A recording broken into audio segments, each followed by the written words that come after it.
Well, we started with the wrong beginning here. We've got the wrong thing, and I don't really know what happened here. Let's see if I can change this. There we are. That's what we need. Oh, it's really not my day, huh? Let me see if I can get this to work. There I am in the corner. Anyway, I had it set up and somehow it got switched on me. So here we are, Judith Reedy at the Creative Zone, and we're going to be looking at high key paintings and how we go about making them. How do other artists do it? That's what we're going to spend some time today looking at. And then we're going to be starting to paint it ourselves. So I'm going to go over this with you again. Remember in my course here, my class, my demos, I talk about the idea. And today we're going to be really working on designing of shapes with value, looking at artists from the past. And I hope that you can join me and you'll enjoy this. And we're just going to get to it. I hope that you also will subscribe or like my demo, and whatever platform you're in, that's the one you should either like it or subscribe to it. And then you'll be getting them all the time, and that'll really help you and it'll help me. So let's get to what I'm going to be talking about today, and I have it all set for you. We're going to start at the beginning here. Boring. It's interesting. Here we go. Okay, now here we are. We're looking at Claude Monet's impression, Sunrise, which he did in 1872. It's a rather late piece by him, but it's a classic work that shows a high-key painting. And when we look at high-key paintings today, we're going to look at a few. We're going to look at several elements. We're going to look at the shapes that are in those high-key paintings. We're going to look at the values in those high-key paintings. And we're going to look at the colors that are used, or paints that are used in keeping with that high-key painting. So today, to begin with, let's first look at just the overall value structure. And you can see here, it's very much in the high key range. As you can see on the left, there's a little chart that I have that shows you the, and I'll make it a little bigger so you can see here. The high keys are really right in this area. And it's in the third one down, and he's really in the range, really in just, and he really only stays to the white, the lightest gray, and then he jumps over to a darker hue. And this is just a loose, judgment. It's basically all on the high end of the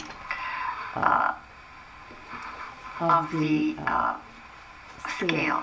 Now let's go back to this painting. Now we saw where the values were, and we saw how light they were. Let's look at some of the shapes. We've got a shape in here. He's got this loose shape.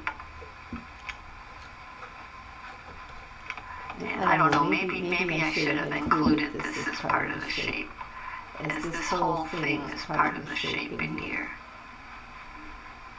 There we've got a shape, okay? That's one shape. Then he's got a shape above here, and a shape below here, a large shape. This probably line should have been removed. But anyway, then we've got these boats, and he's got the moon, or the sun, probably the sun. And you can see from that how those are the, and then he's got this in here. So the shapes are very simple, Very simple indeed. And let's just remove this here.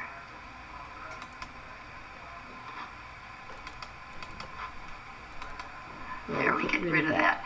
Now I want to look at the colors that he selected. The two major colors are complements. He's this looks to me to be like a cad red light with just maybe the slightest touch of blue, but it's primarily pure. Maybe a little whites added. Might be a little whites added. Let's go back and look at that.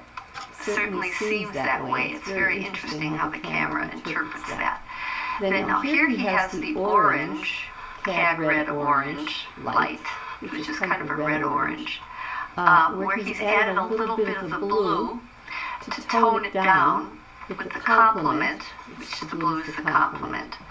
And then he's also added on the bottom here some yellow, a tiny tad of yellow, with the blue that kind of creates a green, but it also has a little bit of this red in it because it's kind of a brown, dirty, neutralized green. It's not really very pure green,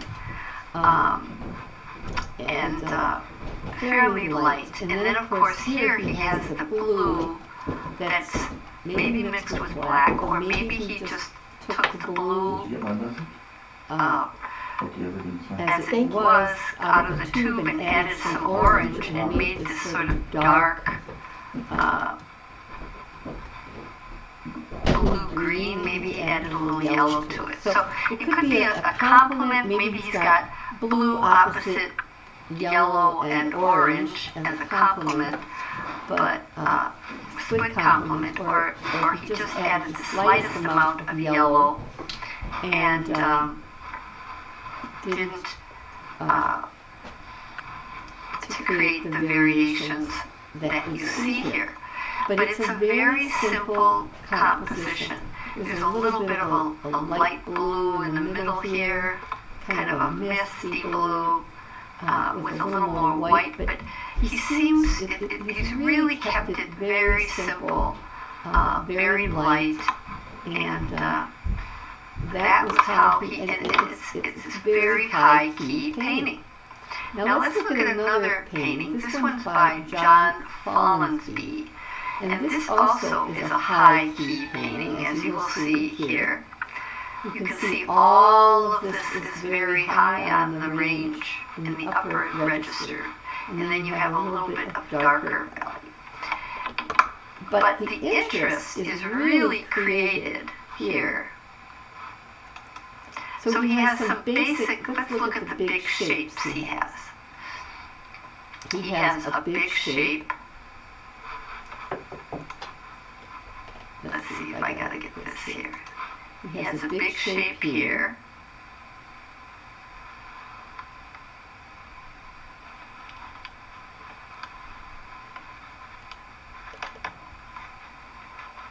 That's one shape, and this might even be broken up into another shape.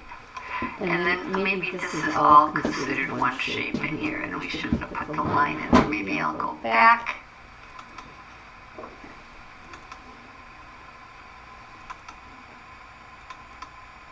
Okay, we're going to do this over again. I'm going to go, this is one shape. Oops. Let's undo that one. Goes around through here. Comes up through here. Actually, let's do this a little different here. Undo.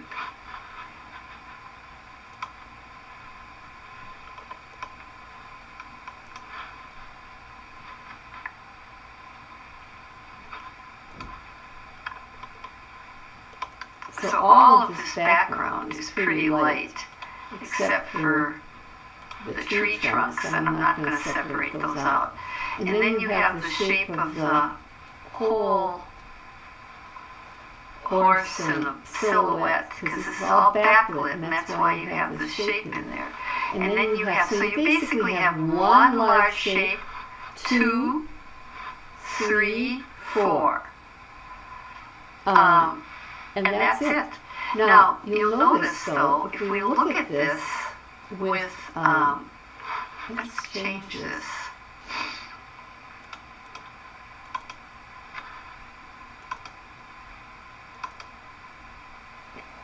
You'll notice that this whole is almost one big shape.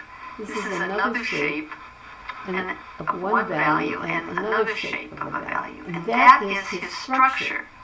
But it's very simple. But how does he make it interesting? He makes it interesting by all the color variation you see in here. If you were to look carefully at the color variation, you can see all kinds of strokes and variations. It's really, that's how he keeps your interest. That's how he keeps you, and his main color here, I believe, again, this time it's sort of yellow, orange, and blue. Yellow, orange, and blue. It's almost the same pattern, but this time it's stronger with the yellow, and they're not as pale. Maybe yellow, orange, and blue, and he makes all his mixtures with those three colors. Like he makes that, and then using white. He, maybe with the blue and the yellow, he mixes some sort of green that he neutralizes and makes this pale green in the back.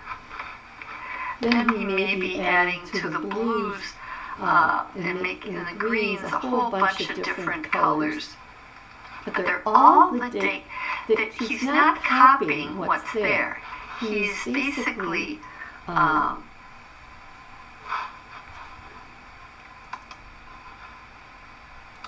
he's not copying what's there. What he's doing is he is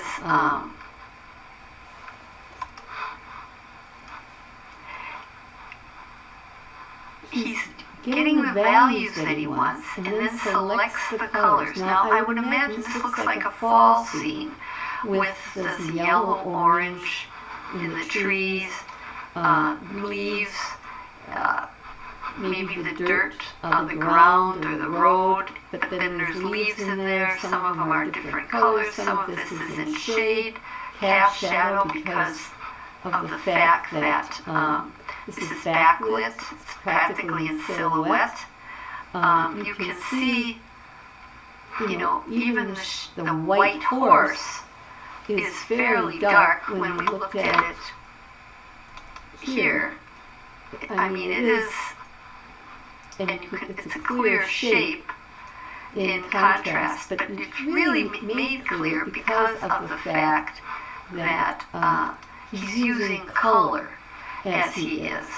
And he doesn't, he moves the color, maybe makes it a little oranger, yellow, he'll make it a little greener, and but he keeps the values all pretty close.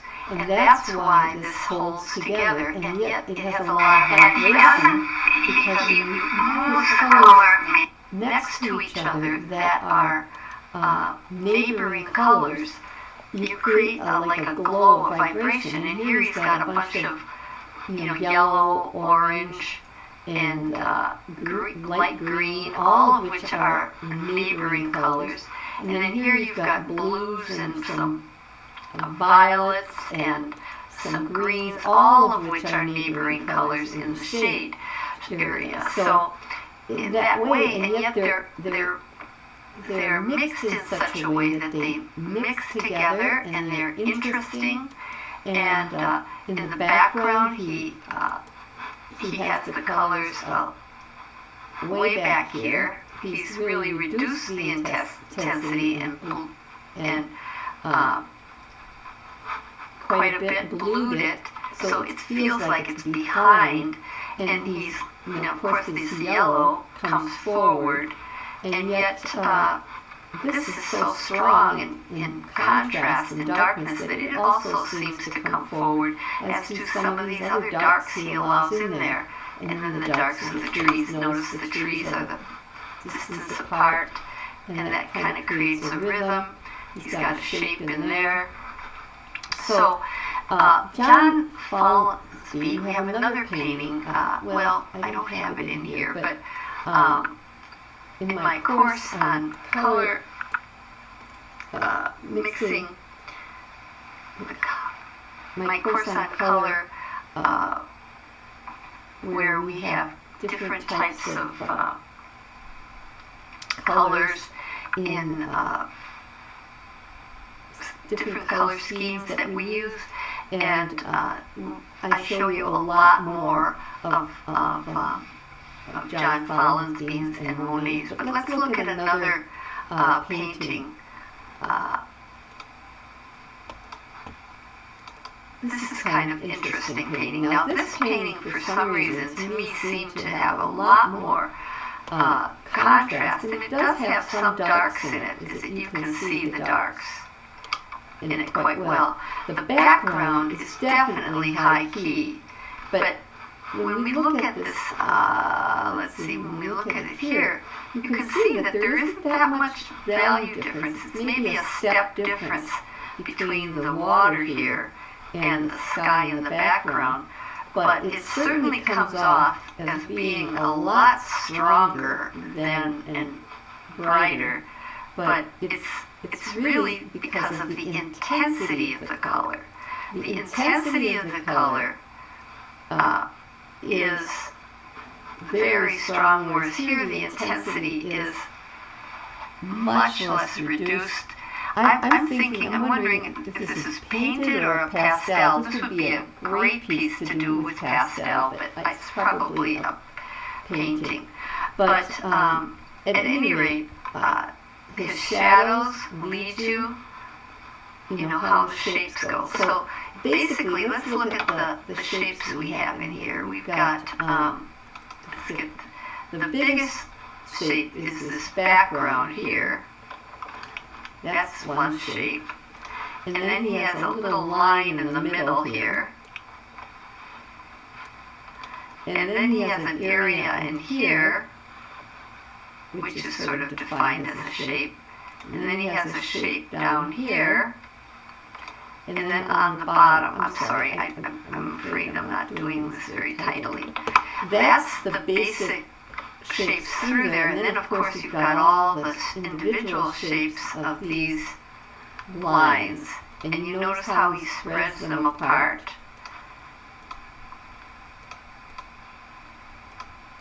But he starts with the basic. We go on, and they're all in here, and they go back, and they get thinner.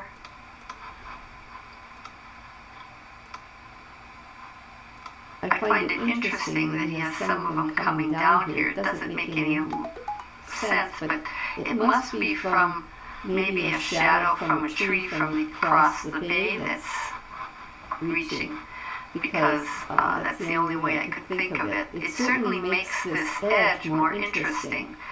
You could have added it. Plus, then you've got each of these trees, and they're all different distances apart. And the tree itself has variation on it. I'm not going to go through, but you can see the lines for each of the trees.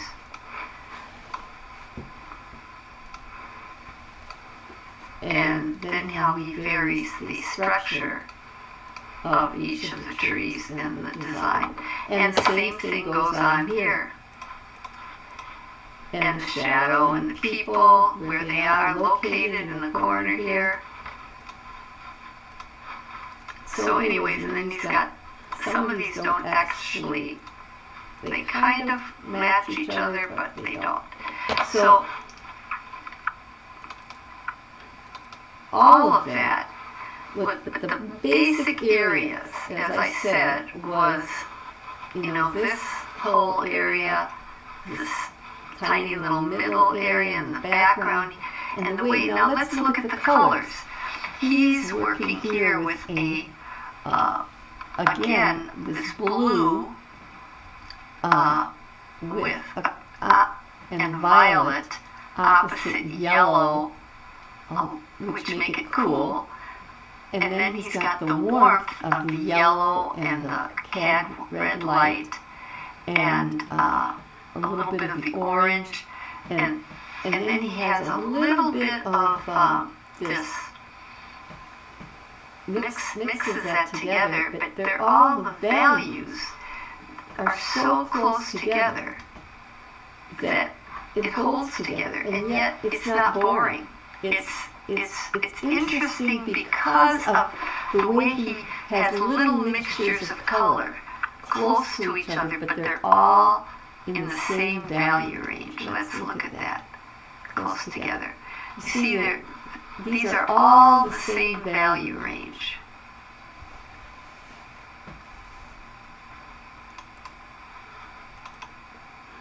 And you don't see that at all.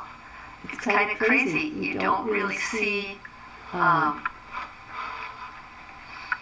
the same thing with the purples. He's got different kinds. He's got blues, he's got violet, he's got sort of a turquoise, but they're in the same value range, so they work together, and it makes this sort of vibrating painting. And whenever you have neighboring colors right next to each other, really tiny little pieces, neighboring colors, you create this vibration. And then when you have large masses of color that are complements, that in itself also makes for a vibration and a lot of excitement on a painting. So let's undo this, go back, zoom out, zoom to fit. Okay. So this was Jean-Pierre Hachet and Michael Monet on the bank of the FT. This was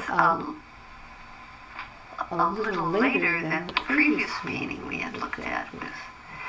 So now, but look at how very much this is a high-key painting.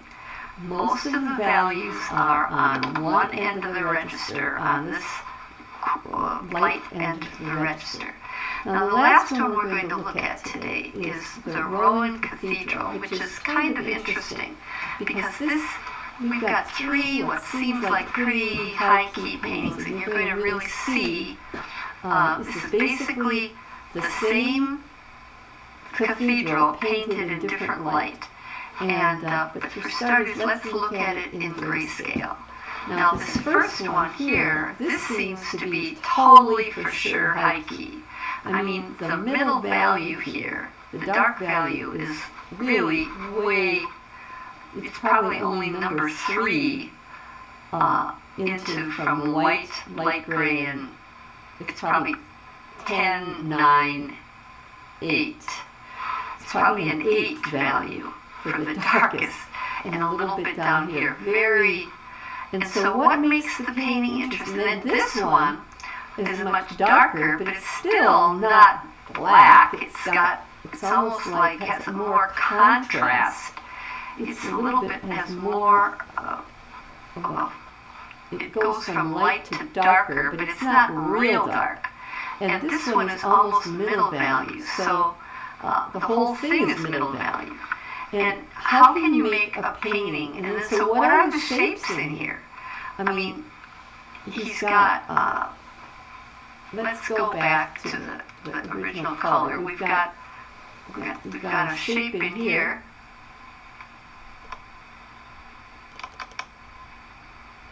Which he repeats again in here.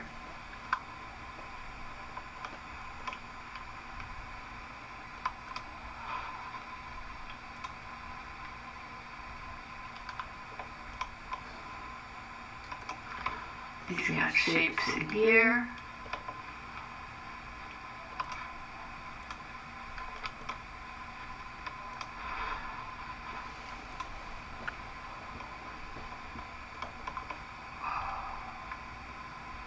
This kind of makes the edges kind of interesting. I'm being a little impatient, but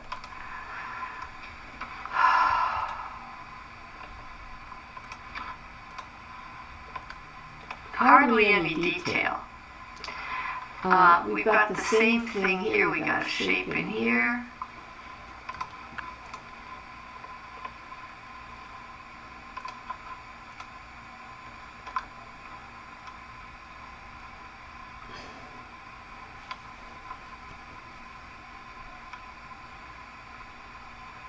There you go.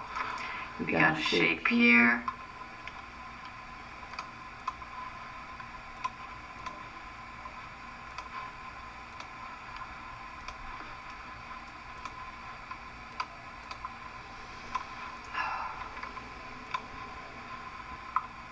Okay, so that's another shape. Now here we've got some more shapes in here.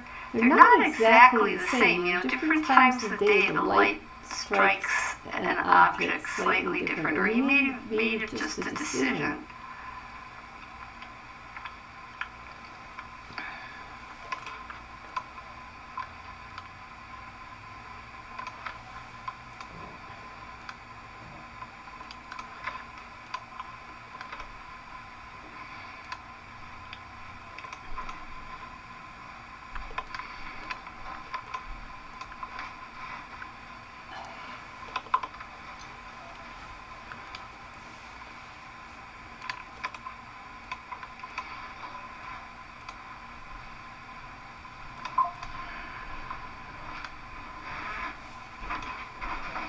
So you can see his shapes are, you know, really simplified, really simplified.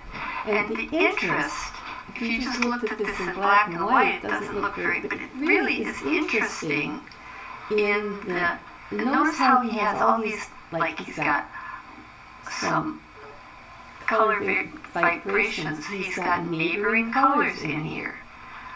Tiny neighboring colors. Yellows and oranges, reds and blues.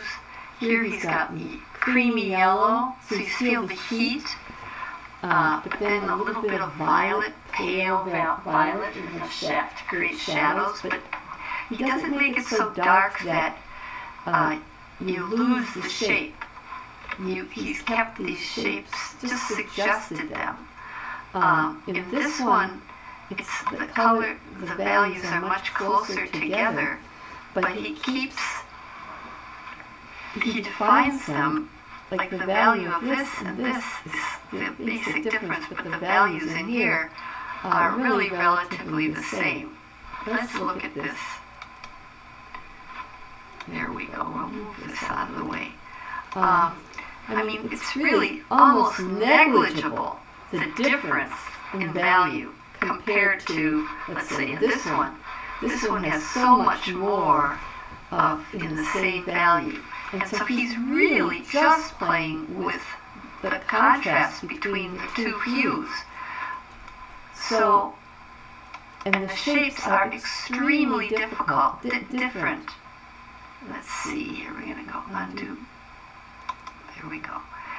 But he's got like a lot of different colors in here. He's got pinks, he's got oranges, he's got like a warm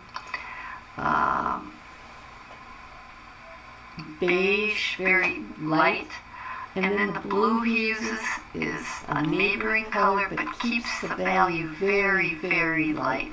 And then in here he's got different kinds of blues, the complement of some of those blues, but he has them all subdued and mixed together and keeps them all in the same value range in that area. So that was really, for today, what I wanted to talk to you about.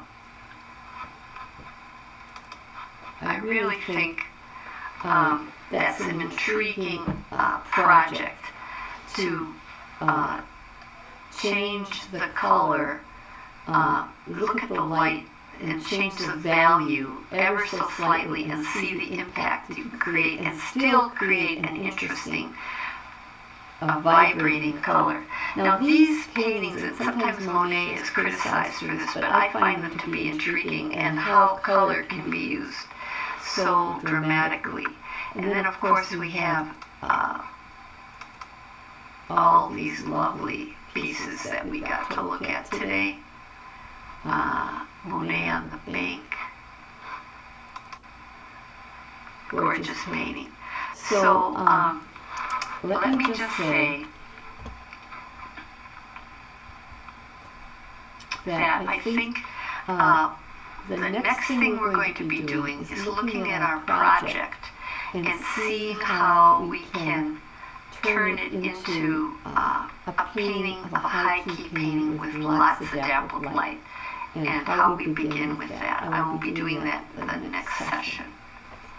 So,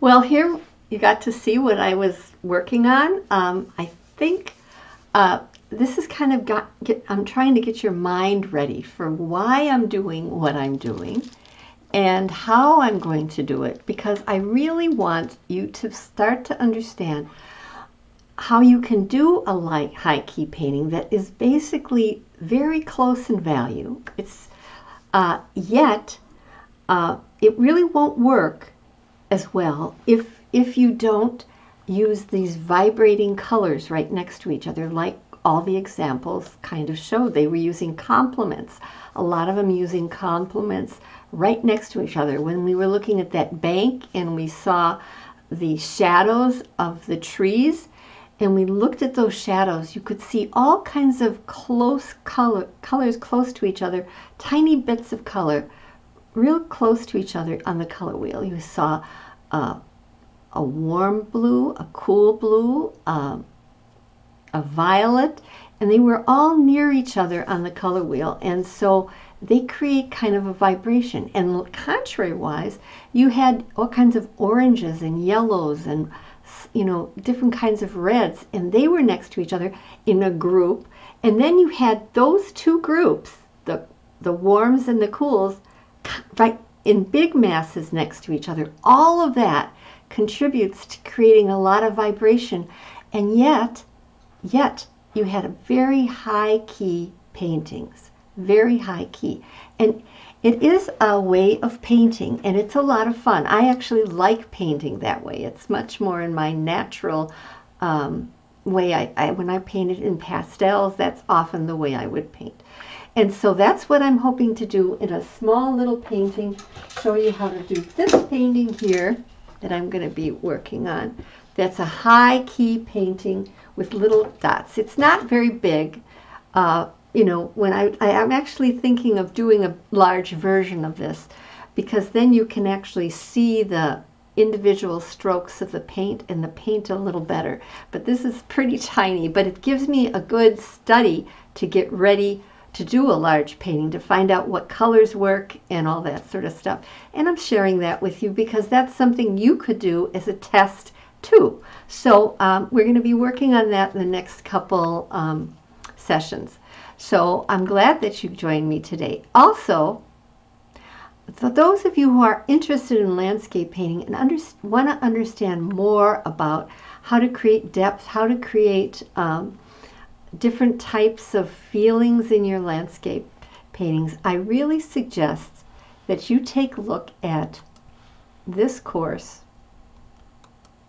Intermediate Color Principles, where you're going to discover how value and color creates the illusion of space. And you can enroll in that course, and it's part of my Mix Perfect Colors Painlessly series. And you'll be making some stunning paintings. You're going to learn about foreground, middle ground, and background in landscape painting, how we adjust the values and the intensity of a color to create that kind of space. And we also learn how to do that in a still life, particularly working with vibration. So there's a lot in this course, tons of stuff in this course, lots of videos, lots of training that you're going to have. We're going to do lots of projects. And if you like, I also have available an Inner Circle Masterclass you can join. And if you want to practice, there's all kinds of ideas on how to continue doing that as well. And so I really suggest that you take a look at that in the link below. And for those of you who are in my Color Foundations class, or course, I added a new unit on painting flowers where we're changing the hue of the flower but keeping the values the same. So we're getting more practice mixing our colors. And for those of you who are thinking, oh my gosh, I don't know if I know how to mix all these colors, I have an excellent course for you on that called 7 Essential Simple Tricks to Mix Colors, where I show you the basic warm and cool primaries I suggest and black and white, and I tell you how to take those primaries and mix secondaries that are intense, and then how to neutralize them and to reduce their intensity using complements, different types of primaries, and tints, tones, and shades. I show you all of that and how to use how color vibration works in this course for a mere $7. And you can watch this on your laptop anytime. It's pre-recorded. And if you have questions, I'm always here for you. So please come back again at 2 p.m. I was a little late today, but I'm back. And I'll see you again next week. And subscribe and